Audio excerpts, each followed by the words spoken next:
Swaraj news కి స్వాగతం. ప్రజాస్వామ్యంలో ఓటు హక్కు అనేది ఒక ఆయుధమని, ఓటింగ్ రోజు ప్రతి ఒక్కరూ ఓటు హక్కును వినియోగించుకోవాలని మంత్రి పొన్నం ప్రభాకర్ కోరారు.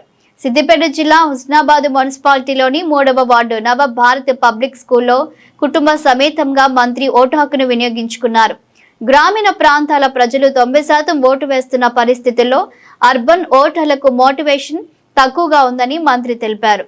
116 మున్సిపాలిటీలు 7 కార్పొరేషన్లలో ఉన్న ప్రతి అర్బన్ ఓటు హక్కు వినియోగించుకోవాలని విజ్ఞప్తి చేశారు.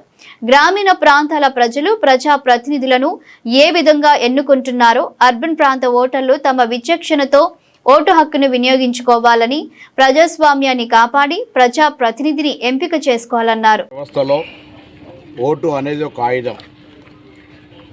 పోలింగ్ రోజు ప్రతి ఓటరు తమ ఓటు హక్కును వినియోగించుకోవాలని కోరుతా ఉన్నా.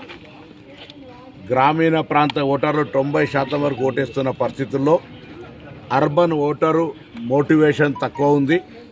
నేను 116 మున్సిపాలిటీలు 7 కార్పొరేషన్లు ఉన్నటువంటి ప్రతి అర్బన్ ఓటర్కు విజ్ఞప్తి చేస్తా ఉన్నా.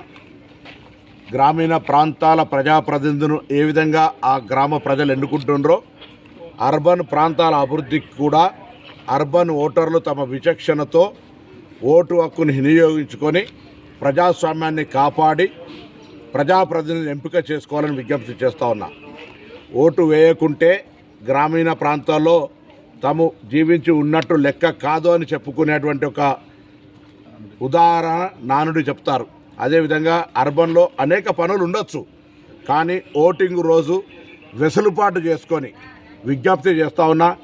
మీ అభిప్రాయం మీది. ప్రజాస్వామికలో ఓటు అనేటువంటిది రహస్యం కాబట్టి తప్పకుండా 100% ఓటు వినియోగించుకునే విధంగా సమయాన్ని వెసులుబాటు చేసుకొని అర్బన్ ప్రాంతాల్లో ఓటు హక్కును వినియోగించుకోమని కోరుతా ఉన్నా. ఇది ప్రజాస్వామ్యానికి నిదర్శనం.